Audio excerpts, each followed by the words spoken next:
candid conversations, unfiltered opinions, and humor with Abeg Vex podcast.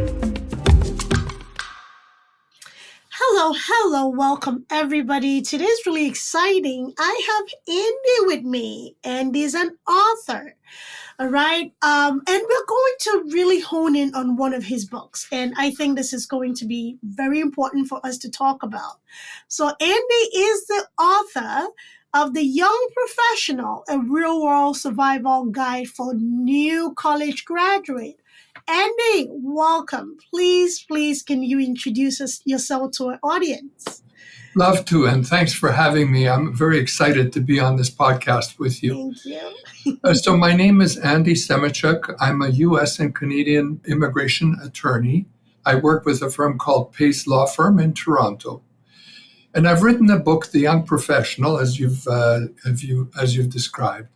And in the book, I address three common issues that young people face as they're entering the workforce that I've noticed from working with thousands of clients in the course of my career as an immigration attorney.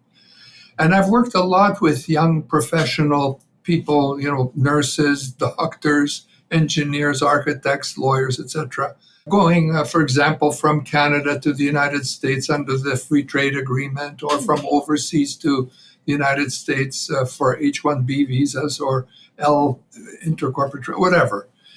And here are the three main concerns that I've noticed with young people in their careers. One is money, the second is time, and the third is balance.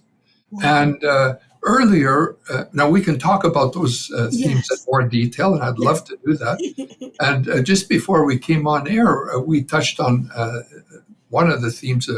You mentioned that there's a divide between older generations and the younger people that are entering into careers. And you talked about, the question of discipline and how people approach their work. And I thought that was a very important subject. So I think that's a great place for us to dive in, if that's okay with you. Oh, I would love it. Please dive in. Absolutely. All right. So I guess the key question is someone looking at their career and trying to figure out, how do I handle this thing? How do I work in this area? And, the comment that you made that younger people have a different attitude or a different approach, perhaps, than some of the older people, say like my generation and so on. I believe it all boils down to one key issue, and that is what's inside here. Okay. What's in the heart? What's in the mind? What's in the heart? I believe in every human being. If you explore deeply enough, there's a burning desire, like an aching pain to express themselves and what they have to offer to the world. I believe we're all, in a sense, all of us, looking for an opportunity for us. How can I make something out of my life? This is often, I think, the question people ask themselves when they hear people like me talking. What can you offer me to make my life different and more meaningful? Right. And I think one of the key things that people are looking for is the meaning to their life. How can I change my life and my life course in a way that adds meaning, not only to me, but to the world around me? How can I make a significant difference through whatever I'm doing, in whatever career I'm pursuing? And one of the biggest challenges I believe people have is to identify their unique ability, what I would describe as their God-given, or, if you believe in the universe, or however you want to phrase that, but I call it their God-given unique ability. And the key puzzle that we have to address is, what is my unique ability? And how can I put it in the service of others? And if you can define that for yourself, and if you can put it into the service of others, I believe you will achieve a successful life and a successful career. And to the degree that you miss the mark on answering that question, or you don't bother to explore your own life and what's inside your heart, what's burning inside you. To that degree, the world suffers. We all suffer because you're not making the kind of contribution you could make in this life. And in that regard, let me just add this one other sort of insight, and that is we're all capable of making extraordinary contributions into this world because we're all different and we all have a unique point of view. I grew up somewhere else than you did. I have different life experiences than you have. I went to different schools. I had different friends. I had a different cultural background. I traveled in different circles. And those experiences, those people influenced my view of the world. And I believe people are in this world to make a difference, to take a stand on issues that they care about, and to pursue matters that they care about as best they can. So that, in a short way, is an answer to the question of, why is it that young people aren't working, say, as hard as older people are? Perhaps the answer is because they haven't found this burning, this aching need or desire inside them to express themselves the way they should. Right. And they may be drifting. That may be an answer. Right. And forgive me for going on like this. No. I love it. I love it. No, I absolutely love it. Let me contribute one more insight in Sure. this. You know what it is? It's a burning need inside me to get this out to people, especially young people that I deal with and that we're talking about in this podcast. Some time ago, you'll see over my shoulder up here, there's a plaque up on the wall. It's from Toastmasters International. For many years, I was a Toastmaster. In fact, I was a Toastmaster for 35 years. And I attended weekly club meetings where in the Toastmasters organization, people made presentations, oral presentations, and then we gave them feedback on how we thought the presentations were given, right. How they could improve, stop shifting around on your feet, look at your audience, don't use the like all the time when you're saying something, or you mean, or and stuff like that. Just to improve the way you present yourself. Right. And over those 35 years, I reached the point where I became a distinguished Toastmaster, which is in the Toastmasters world an achievement. It's like only 1% of the 330,000 Toastmasters worldwide get to the point where they're a distinguished Toastmaster. And I made it up to it took me 35 years, but I got there. Some others can do it in 6 months or a year or whatever. And there are, distinguished Toastmasters that are distinguished and other distinguished Toastmasters that are less distinguished. Right. So it varies. But in the course of being in that organization, I learned about one guy who was a speaker who was given the Golden Gavel Award. This is the top award Toastmasters give to, great speakers. And one year, the award was given to a guy named Bob Richards. And I heard an audio recording of his speech to Toastmasters that year when he got the award. And he talked about motivation. And I'd like to briefly talk about motivation with you because it fits right into what we're talking about. And the way he presented it was, at that time, which was many years ago, I don't know, maybe 30, 40 years ago, the economy in the United States was in the dumps. Things were not going so well. And so some journalists went out to talk to top economists and asked, well, what's wrong? What's needed? Why are we in such bad shape here economically? And three top economists all answered this questionnaire saying what's missing is motivation. There's not enough motivation. People are not motivated. And he went on to talk about motivation. And what he said hit me like a sledgehammer. And to this day, I'm so thankful that I heard what he said about it. Have to take And I'm notes.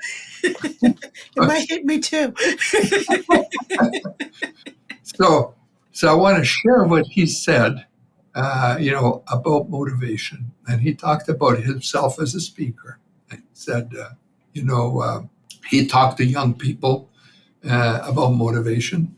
And he told a story about how when he was a young kid, he lived in a small town, and they had a baseball team. And on that baseball team, there was one big player, great player, named Lou Boudreau. And Lou Boudreau eventually became a second baseman, I think, for the St. Louis Cardinals, or one of the major league teams. But back then, he was the top player in this semi-professional team that played in this guy's town. And Bob Richards, when he was a kid, was in the bleachers on the far side of the baseball court, or baseball diamond, or whatever, the field, when Boudreau hit a home run. And Richards got the ball. He caught the ball. So after the game, he went to the players' dressing room and waited for Boudreau to come out. And with a bunch of other kids. And as he came out, as Lou Boudreau came out, there was a lineup of kids all seeking his autograph. And Richards was one of the kids. And, eventually this guy Boudreau came up to Richards and he says, "Hi, what's your name?" And Richards said, "Well, Bobby Richards."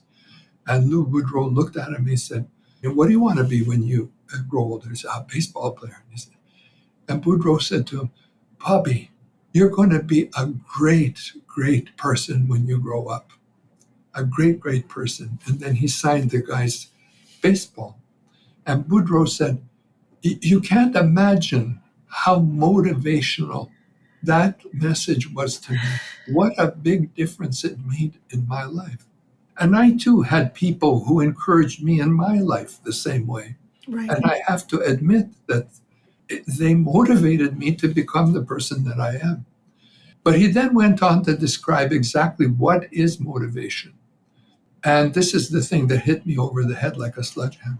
He said, motivation is painting a larger picture or view of the life of a person than the view that person has of him or herself. And the key moment of motivation is when that person seizes that larger picture and takes it on for themselves. And I believe that's one of the things that people like you do in terms of how you interact with the people you're teaching and the people, such as people on this podcast. Thank you, Andy. That means a lot. That actually hits a nerve for me because you mentioned something earlier. We all travel different paths. You don't know what somebody has been through and where somebody has been to get themselves to wherever they are. And see, I'm arming now. Oh goodness, you're going to correct me. No, don't worry about that. Goodness. It is important that you be a person to at least start that painting. Even if you don't complete the whole frame, start that painting, because as humans, there's just something about the extrinsic belief that pushes us along, right? Internally, you could be struggling internally, due to trauma, life experiences, work experiences, whatever it may be, right? Because when life deals the cards, it's not always fair, right? So based on experiences, we are our own worst critics, and sometimes we break ourselves down worse than anybody else can. It's just a matter of being somebody's cheerleader, and you just never know. Just planting that seed, right? Plant that seed and just let it blossom, because if I think somebody thinks I'm worth it, right, I will look to make that person proud, right? There's a thing about that's why when kids do things like, "Mommy, Daddy, I did this," It's like looking for that approval. Like, did you think that was pretty cool? Right? There's something to be said about that external factor. And thank you for sharing that. And please, whoever is listening, be that person for somebody. Be that person for a young person. Be that person for even your coworker. Just because a person is an adult does not mean they don't need somebody to believe in them. Please be that person. Going back to the conversation about motivation and the younger generation. The one conversation that comes up a lot is that the younger generations do not have the commitment and the longevity that the older generation dedicated to their work, right? So we see people at the same establishment for 40, 30, 35 years, that generation is fading very fast, right? And that is often attributed to young people not being committed or motivated enough to commit to a career, right? So, what would you say to a person of an older generation who is critical of the younger generation behind them because they're not committing most of their life to a job or career? Well, I think the problem is not the young person, it's the older person. Okay. You've kind of put your finger on it when you said the motivation is the key thing, for the younger people. If they're not up to, it's not necessarily old and young, it's just people in terms of what do they see for themselves? Why am I here is the question. That's one of the main questions in life, Why am I here? What is the purpose of my life? That's a deep question. It's not something you can answer, over a cup of coffee. You have to, and the answer is inside here, inside you. Right. You have to Yes. explore your past right from birth and going, forward. Like, why are you here? The answer is there if you'll just explore hard enough. Now, an older person looking at someone and say, well, the person's lazy, they're not looking, there may be a disconnect between what they're doing and what their calling is in life. To give you an example, goes back to unique ability, and we could sort of portray this way. If you looked at all your abilities and skills, if we took a moment to define everything that what can you do, what kind of skills do you have? Now you could start with things like make a peanut butter and jelly sandwich, speak English, write an essay, or whatever it is, and just list all the things that you've accomplished or can accomplish. If we did that, and then let's say we try to categorize each ability or skill into 4 categories: incompetent, competent, excellent, unique ability. I believe if we did an exercise like that, and let's say we used artificial intelligence to really define you and all your skills, and it contacted health records, police records, education, everything about you, what we would end up with is a bell curve, like it would go up and down. And on the one side would be incompetent. So, for example, in my case, if we're looking at my skills and abilities, under incompetent, you would see income taxes.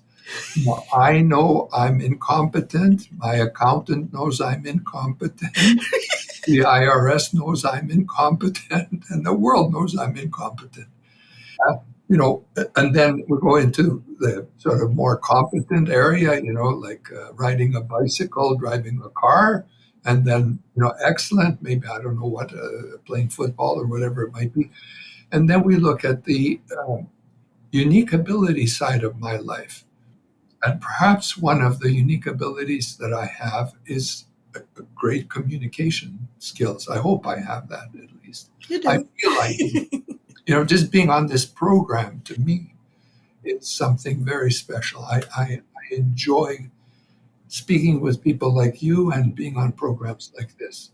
It's ideal for me. I know it's a unique ability because it's easy for me to do. I enjoy it. I find when I'm involved, you know, an hour seems like 10 minutes to me, you know. In fact, I get, it's kind of a sensation going up and down my arms, is, like because I'm enjoying it so much, or my hair stands on edge. These are signs. People tell me you're good at it, you know. So these are signs.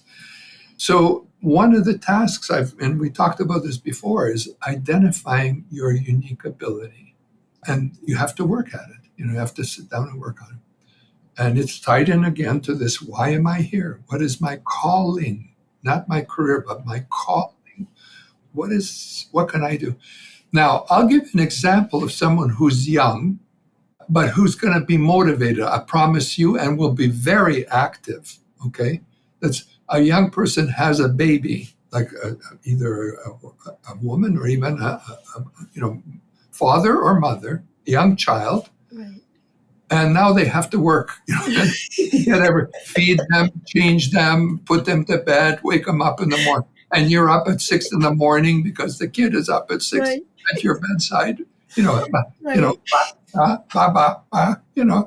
there's no more time. I got to go to sleep, or I don't have time. No, no, you got time. You got time. You got to. That's Right. it. So, but I tell you what it is. Kids may not bring happiness into your life. Hopefully they will. But kids will bring meaning into your life. That's for sure. You'll find your meaning, in most instances with a child. Absolutely. So there's that kind of aspect. And looking at people as a flat tire, why isn't that person, like performing? That's, I think, the wrong question. You got to ask, what does this person care about? What makes a difference to them? And you might draw a circle. Let's say take me, I'm a lawyer. Okay. If you look at my life, like if you had a camera in my office right now, or during this day, and you looked at what I did, you might think it's very boring, because what do? I answer the phone. I type on my computer. I answer emails. People come in and ask questions. I talk to them. They go. I write letters and so on. Is that what a lawyer does? Like an immigration lawyer? I answer. I fill in forms all day long. Now, there's a way of looking at this, and there's a kind of a little story that I like to employ with the students that are working with me. I say, it's a matter of attitude. And there's the story about you're walking down the street, you see three people building a brick wall. You go to the first one, you say, what are you doing? Guy says, I'm making $10 an hour. You go to the second, what are you doing? I'm building a wall. You go to the third one, what are you doing? I'm building a cathedral. Three different mindsets about the same work.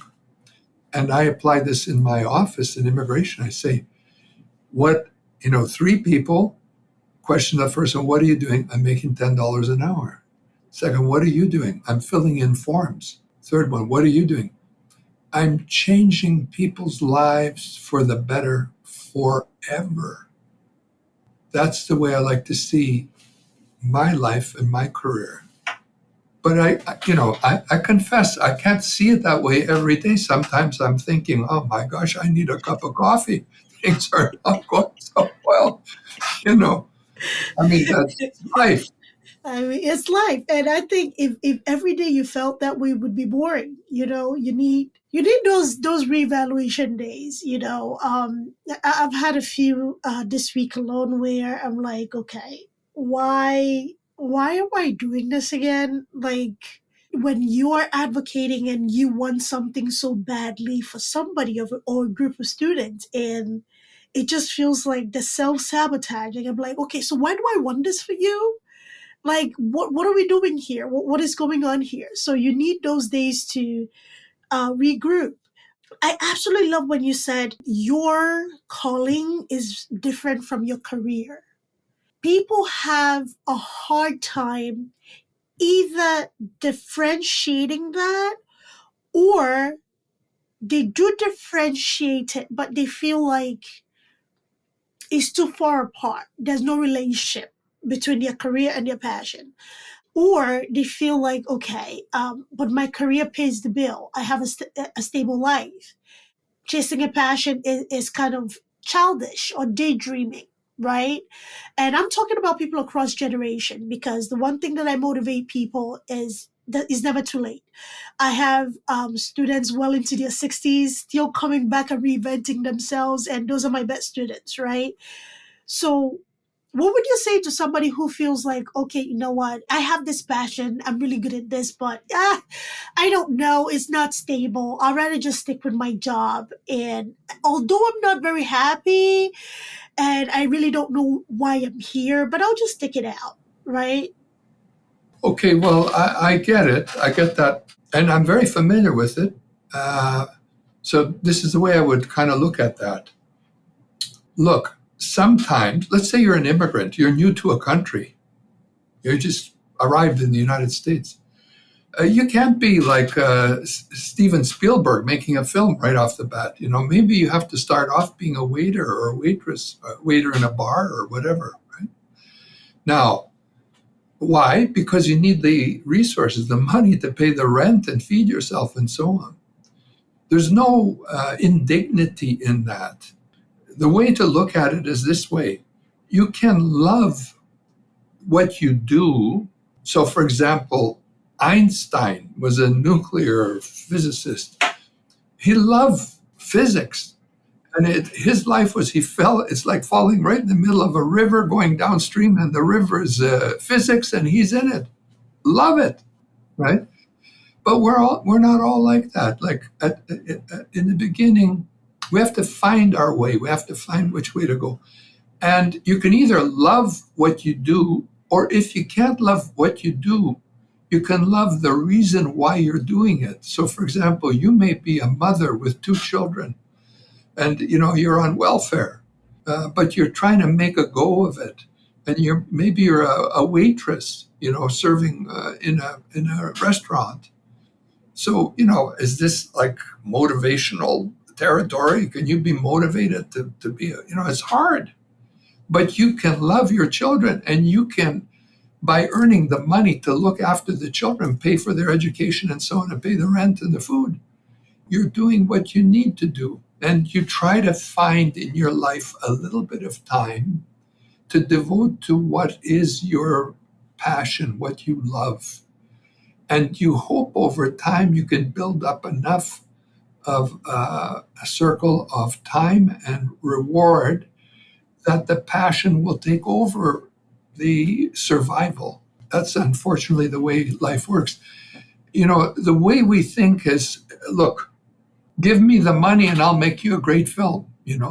Just give me the money. The problem is the money. No, no, no. The problem is not the money.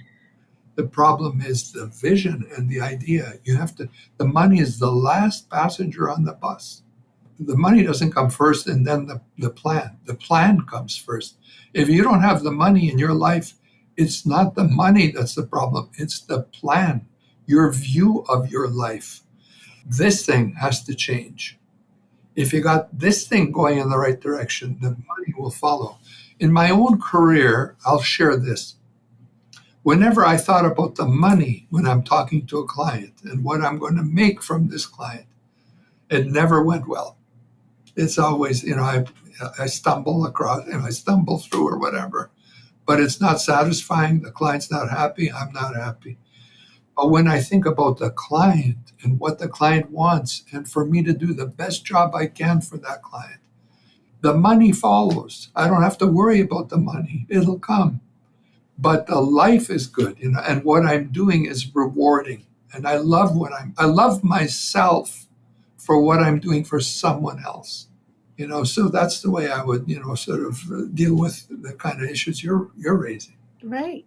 And you said a lot of very, very truthful things.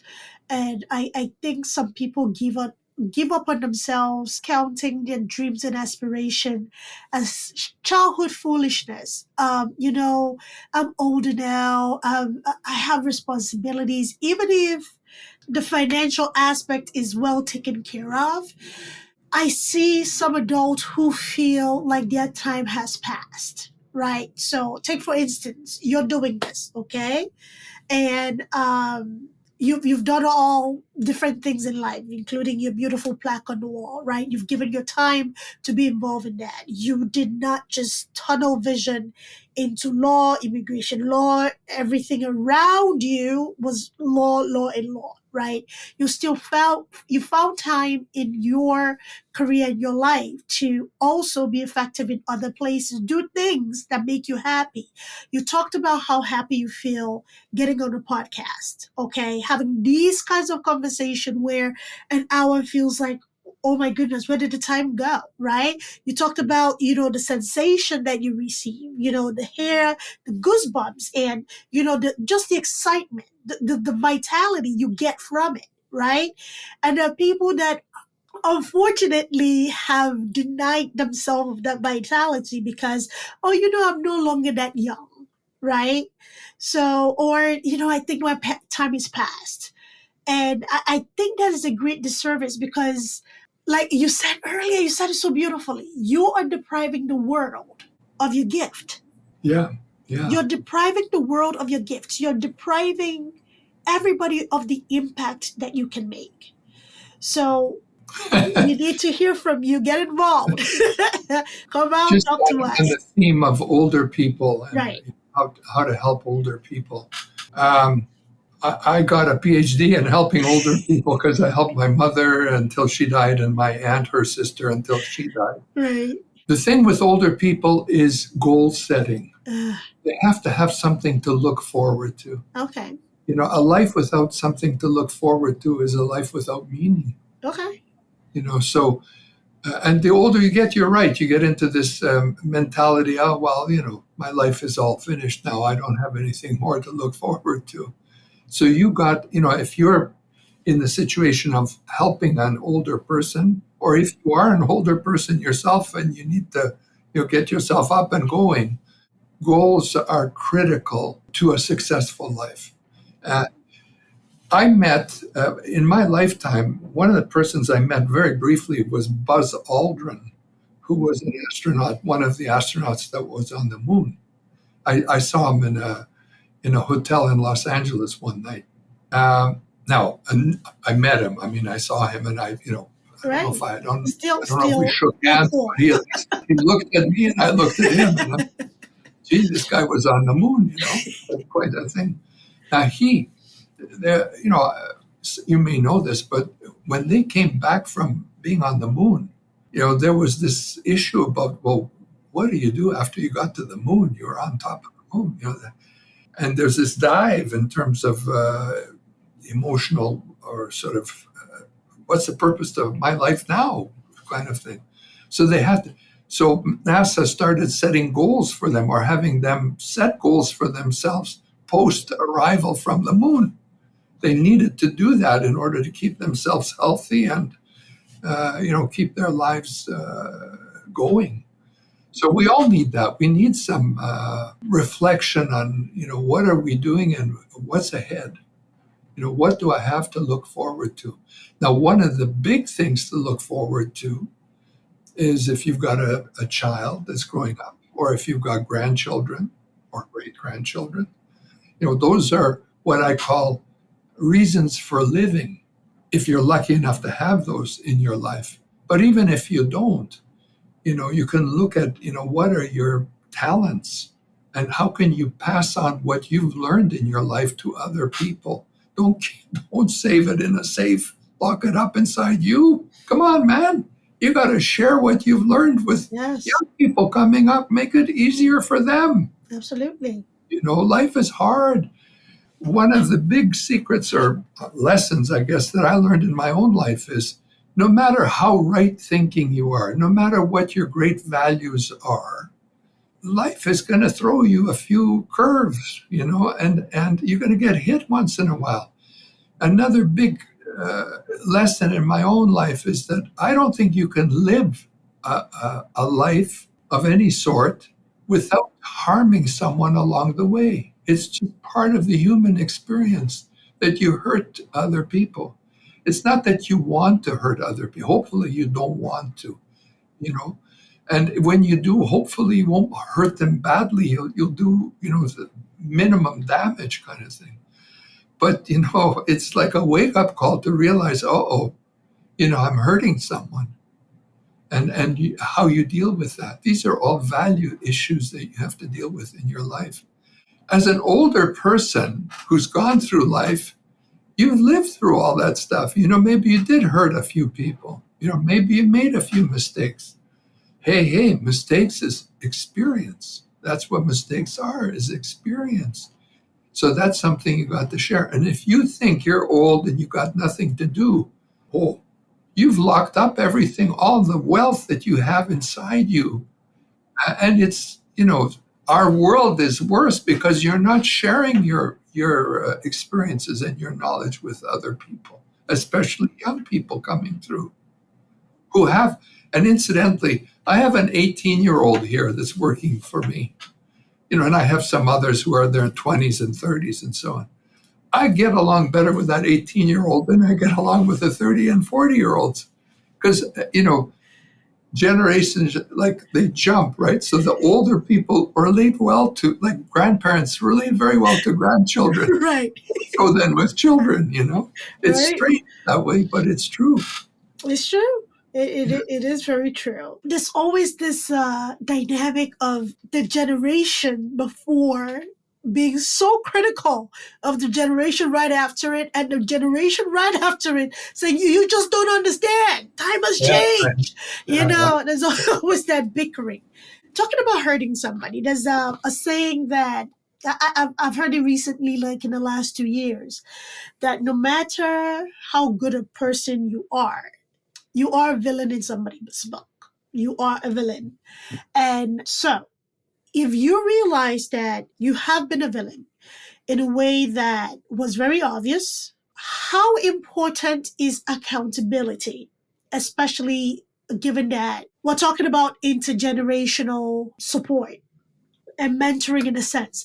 How important do you think that is to, bridge any fracture or have that level of support? Because we talked about motivation. We talked about painting a bigger picture of somebody than the picture that they have of themselves in the future.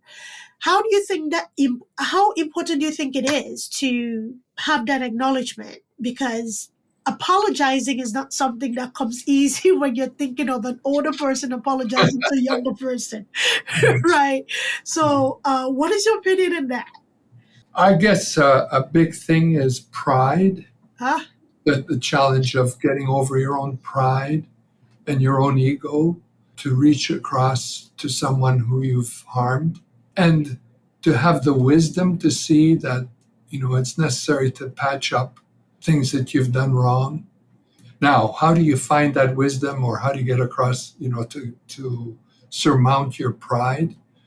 Strength of character is one aspect. You have to be willing to see, to try to be more objective about your life and your role in life. There may be people listening to this program that I harmed and that I, I didn't do well with. And if there are, I apologize. Forgive me, please, and I wish you all the best. I love it. So that's a way of doing it, I guess, if you're older. Please forgive Andy. Exactly. You want the world to work well and for people to get along and so on. But let me share something deep with you. That's something I kind of had to learn, and that is, we talked earlier before the program started about our backgrounds. Your background is from Nigeria. My background, my parents and so on, came from Ukraine. And right now there's a war in Ukraine because Russia invaded Ukraine. Well, that's been a hardship, for anybody who's Ukrainian in background. To draw an analogy, you're sitting at home in your house and one day someone breaks down the door and says, I live here now. This is not your house, it's my house. You say, well, wait a minute, this is my house. No, it's my house now. This is the kind of scenario that Ukraine is facing. And I've had to learn that, sadly, that in this world, there are individuals or people who are not peaceful. They're prepared to, to bully you around, and you have to deal with that. And we try to do our best, and thankfully, in this world, there are people who help. And in the case of Ukraine, we've been very grateful about the help, like, for example, the United States have given, and Canada and other countries, Europe. And to bring the matter home, I know you're from Nigeria. Ukraine is a breadbasket of Europe, and food supplies were going down to Africa. And Russia was trying to cut off the food supply for grains going to Africa, to the point where starvation was a concern. Like they were going to actually starve millions of people from getting the grains that they needed to survive in Africa. And luckily, Ukraine was able to knock out the Russian naval force that was blockading the Black Sea to get so they could get their ships out and for the grains to go out. As an example of, the real world that we're dealing in and how you have to face it. But you got to do your best. And I would say the best in a situation like that is support live by your creed, by the values you hold: freedom, sovereignty and independence of states, a rule of law, human rights, things of that nature. And I know those two concepts are important in Nigeria as well. I'm aware of what's going on over there. Absolutely. So, especially with those girls that were abducted, for example, right? So anyway, I just thought that might address the kind of things you're talking about. Right. That was a good marriage of that ideology of what I got from that personally was what might be right to you at that time may actually be injurious to somebody else. So it is important to be kind, right? And also your injurious behavior it might be to one particular person at a time, but you don't know how it affects that person as a whole and the people around them. So it can be kind, people. That's it. Just be kind. Apologize when you need to, and acknowledge when you falter, because we're all humans. Nobody's perfect. Nobody's perfect, and seek forgiveness if you need to. And if you feel like you were in the right, more power to you. So, talking about this intergenerational thing, I know we have delved into so many aspects of it. When it comes to younger people who are graduating college and going into the workforce, going into the corporate world, some of them, this might be a brand new experience for them because they've never worked. They've focused on education and they never volunteered or interned, right? Would you suggest that the idea of mentorship, finding somebody maybe in their workspace they respect? So, for example, your 18-year-old in your office, right? Find somebody who's willing to mentor you, teach you, show you the ropes, for lack of a better analogy, right? Would you suggest a young person seek out somebody of authority or somebody with experience in their area of career, or even passion, to mentor them? Well, I've got some thoughts on that subject. Thank you for raising that. Of course, it's a good idea to try and find a mentor and ask for that mentor to help you develop, yourself in a career path or whatever. But sometimes you're not able to find someone who's willing to mentor you. So what do you do then? And my answer to that is look for role models. And Andy, that was a joke. You were supposed to laugh. Sorry. I missed the point there. What was the joke? Goodness. You said, what do you do when you don't find a mentor? I said, you cry. Okay, I got you. That's good. Anyway, yeah, so I suggested role models. Okay. Now, for women in particular, which is something I'm very interested in, I wrote a book. This is kind of off a little bit, but I'll share it with you. It's a book about Salomia, who was a opera star in the golden age of opera. The book is called Salomia, Star of Opera's Golden Age, which is about my great aunt, as a matter of fact, my Oh, wow. grandmother's sister. And she was the world's leading soprano in the first decade of the 1900s, the world's leading soprano. And she rose from obscurity to world fame. And the story about her life is very motivational, if, as an example of someone who could serve as a model for young people, well, women in particular, young women who are trying to establish themselves in their career, whatever it might be. In her case, it was opera. In another case, in your case, it was nursing. In another case, it might be, I don't know, medicine or doctor or lawyer or whatever it is. But she chose singing and opera. And the story of her life, to the point where she traveled worldwide and sang worldwide, including coming to New York. I don't know if she was in New Jersey, as a matter of fact, but she was in New York, in Philadelphia, in Chicago. She traveled to Montreal. She traveled to Winnipeg in Canada. She was in South America. She performed in Africa. She performed in Europe. And it's a worthy story. It's a long story. I can't share the whole story here. Next time, Andy, I'll have you on next time to talk about it. That'd be super. That'd be super. Yeah. So anyway, I certainly believe in mentors. I know you do too. And if you can't find a mentor, find a role model and follow a role model. Meaning, read some books about people that achieved greatness. Right. I think it gets dicey when we're talking about role models and mentors. People tend to put people on pedestal, and they get very disappointed when the person doesn't or disagrees with them or has a different viewpoint on certain things. Whoever you pick, whether it's a role model or a mentor, please understand that this person is human. In addition to their career, they also have their own personal beliefs, right? So it has to be a respectful relationship all around. Whether it's a role model that, like your aunt Solomia, or Frida Kahlo or Oprah Winfrey.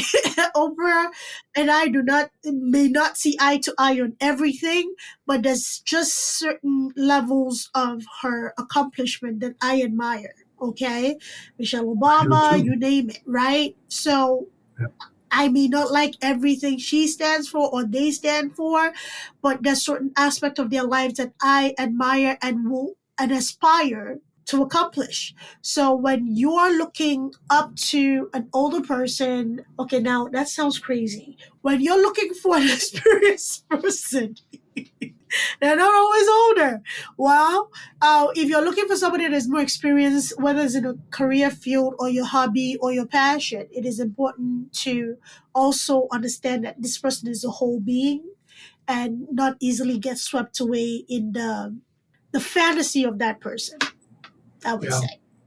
Do you agree, Andy? Oh, yeah. There's a reality to every person. They have their ups and downs, Right. like we do. And it's not a good idea to worship someone as a saint, because you're going to find out sooner or later there are no saints in this world except for people like Mother Teresa or someone. But generally, by and large, people have their faults. And since nobody's perfect, you have to be willing to accept some imperfections to lead a normal life and not to get carried away. I love it. Thank you. So, talking about immigration law and students, this is close to my heart as well. So, what would your recommendation be for a young man or woman who, by way of education or career opportunity, migrates from anywhere around the world to Canada or the United States to pursue whatever is going on in their lives? What is the one thing that you would offer as an advice or suggestion about thriving? Okay. Generally, I'll summarize by saying there are 5 ways to immigrate to the United States or Canada. Okay. And I'm just going to cover the 5 ways generally and talk more about it if we need to. Yes, please. So the first way is study your way in. Okay. So if you're going to be, you're going into nursing, you get accepted at a college or university, and you become a student. Then after student, you get a work permit to work OPT, optional practical training, after you're completing your studies. And then after that, you can go to a work permit, H-1B, and then ultimately green card, as an example. The second way is you have a family member that sponsors you to come in. So, for example, you marry an American or a Canadian, say. So the person who's a Canadian or American sponsors the person who's a foreigner to come and live in the United States or Canada. The third way is you work your way in. So if you are a skilled professional, for example, engineer, nurse, architect, accountant, or whatever, there are ways that you can come by working in the United States and ultimately getting permission to stay permanently. The fourth way is to claim refugee status, that is to say, asylum. You're from a country where you have the fear that you will be persecuted if you return to your country of origin. And so, for example, a Muslim country that does not recognize gay people, you're gay, that might be an example of someone who might be acknowledged as a person that's worthy of asylum. But basically, the general criteria are race, religion, political opinion, and so on. And then finally, there's invest your way in. If you have sufficient funds, you can invest in a business. You can perhaps buy a business that you would run, or you might invest in a business and thereby get a green card and immigrate to the United States or to Canada. Now, which one you choose depends on your life circumstances. Are you a student? Are you older? Do you have a lot of money? You don't have a lot of money. Are you skilled or not skilled? These are all questions that we have to deal with in order to address the issues that we're talking about. But we talked about, just before the program started, we talked about Nigerians in particular. And I'm aware, like our firm, Pace Law Firm, we do a lot of Nigerians. I'm aware that Houston is a base for Nigerians in particular. And Right. it's a good place to go to, like in terms of immigration. But we'd have to talk about what route you're going to take depending on, what your circumstances are. But that's a general comment about immigration. Okay. So how do you thrive? Because the one conversation I had recently with a family member who they're doing well. They're doing incredibly well. They're very studious. They're doing well in school and everything else that they need to do. They really want to work, volunteer, and things of that nature. So, is this something that you would encourage, say, a young adult who came into the country, through education, through the university studying to, improve themselves and be part of the community or contribute to the financial health of the country by, working in corporate? Is something like assimilating in ways of volunteering or interning something good to start building that work ethic, right? Or should the focus be the studies until graduation? Because some people struggle in that manner where they're like, okay, I want to also understand the culture, the work culture. I want to understand what is out there in my chosen career field. But I'm also concerned that I may not get that opportunity or feel like it might not benefit me in any sense. It might be a distraction to school. So, what would you suggest? Okay, well, I guess we're talking about young people in Young, particular, yes, and the what's the education road, realm. Yes. right? Well, first of all, you have to. I would say, as someone that is a would-be immigrant, say to the United States or Canada, I would say you need to finish your grade school and your high school back home. Okay. I mean, that's a basic. And then you got to look at, how well are you doing in school and can you make the grade in terms of being accepted at a college or university because of your education. Let's say you didn't make it so well through high school. So then you'd have to take some remedial courses or improve yourself in terms of what you have in the way of education to become the kind of individual that has promise in the educational sphere that you're looking at, that has something to contribute to that area of education. But let's say you have something. Let's say your grades are great, or maybe you've got a scholarship that's a possibility. Maybe you're really great at, say, something like football or tennis or some sport, or maybe you're really good at singing or playing an instrument or playing checkers or chess or whatever the colleges have in the way of programs to accept individuals that come in. Whatever that might be, you've got to struggle. You know what this is? It's like this. You're struggling with all these other people, like when you're trying to get off an airplane. I notice people don't sit there and wait for everybody to leave and then they get up. They're all in there like this. And my wife used to say to me, well, wait for them to all leave. And I said, no, no, no. Life is not like that. Life is not wait until everybody goes and then you go. Life is part of this. You have to struggle your way through. Now, you've got to be decent to other people. This is not got to be a bully, Right. but you don't just sit there and wait. The guy who became president of General Motors didn't sort of, well, I think I'll wander around and whatever happens, I'll take this job, that job, and let life come to me and I'll take whatever that gives me. No, no, no. To get up to be president of General Motors, you gotta plan and work hard. And who are you working for? You're working for yourself. You're working on yourself to become a better person. Now, if you've not done this so far in your life, it's time to wake up. It's time to start working on yourself, Like for 8 hours a day, you might work at school or you might work at a job. But after the, 8 hours, it's what you do then. With every moment of your life, are you improving? Are you becoming better than everybody else? Now, don't compare yourself to everybody else, but pay attention to your own life. Are you doing the best you can do with what you've got? And if you are, hopefully you'll get a chance. The life is not fair. You have to struggle for every chance you can get. Getting to college is not given. It's not for sure. You're lucky to get into college.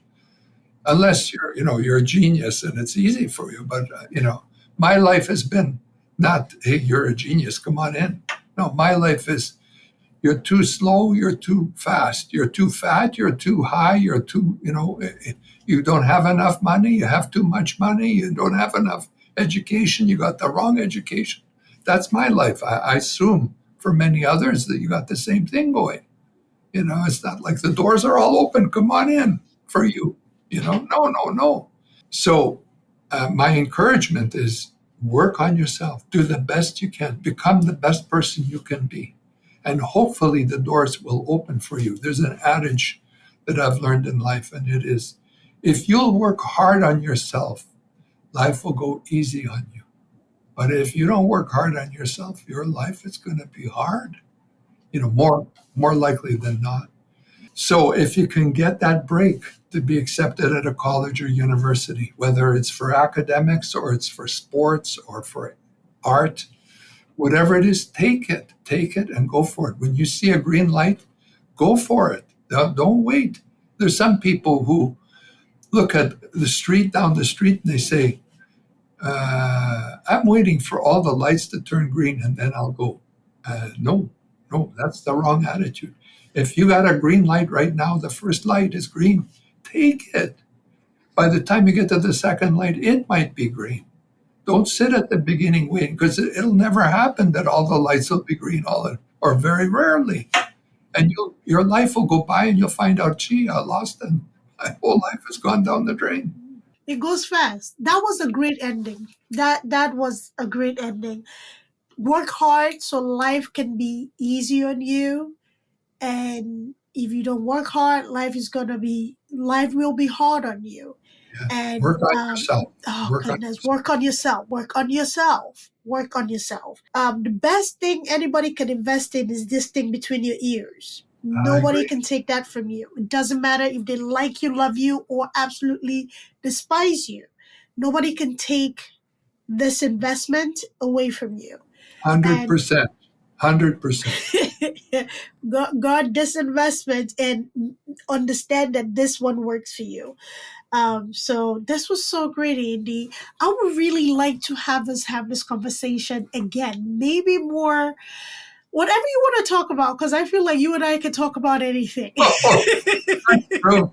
I said it was wonderful to be with you here today. Thank you. Loved it. Thank you. We have, you know what we are?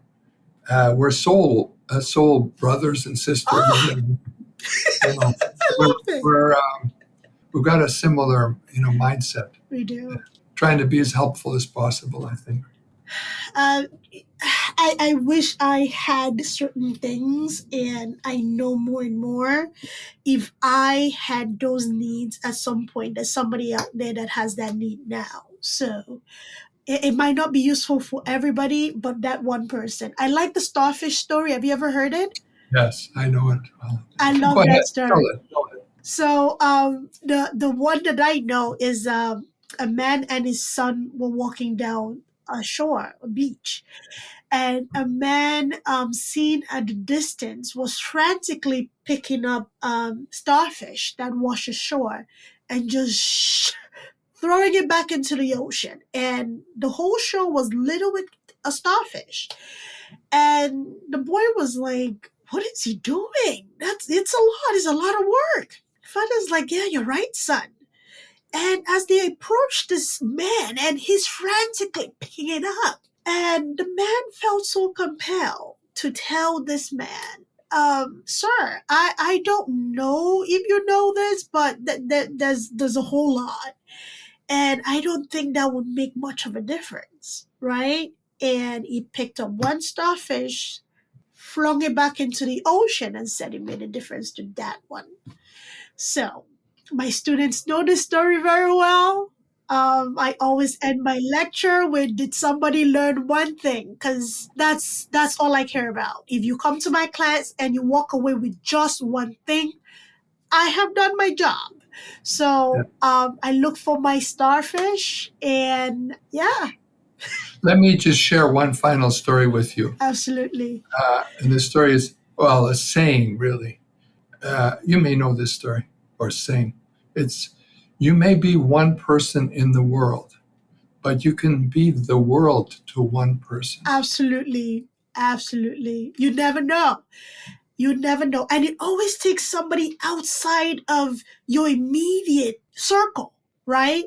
Your family might doubt you, your siblings, your friends, the church members, your work colleague. It takes a stranger believing in you to propel your life. So I don't know who this will impact. Please, if you're listening, invest in yourself, invest in improving yourself. Generationally, let us support our younger generation. We all have different needs. We've all made an impact very differently in our world today. Yes, they may be the generation of immediate gratification, but the one thing that I absolutely love about the new generation, they don't tolerate a lot of nonsense. I absolutely love For sure. that. They don't have to put up with it, right? So if you can mentor, if you can support, you can coach, whatever you can do, please do it. Help us help each other. Let's grow together in love. Love everybody. This was great, Let Andy. me, let me just share. If anybody wants to reach me, they can reach me at pacelawfirm.com. Absolutely. And if they want to see any of my books, they're on Amazon. You can just type in my name or the name of the book, and you'll find it on Amazon. Absolutely. So what I'm going to do at the end for the show notes, we are on Spotify and Amazon. So at the show notes, I'm going to include Andy's law firm. I also include his books. So you can find his books on Amazon. You can reach out to him. And if you have any immigration questions, in US and Canada. He has offices in both countries. Please reach out, ask whatever questions, consult with him. He's a great guy. You can see he's very lovable. So reach out to Andy, ask Andy questions, and I don't think this is the last time Andy and I will talk. So Andy, it was great having you here. I'm so happy we got to connect. Thank you. Thank you so much. Bye, everybody.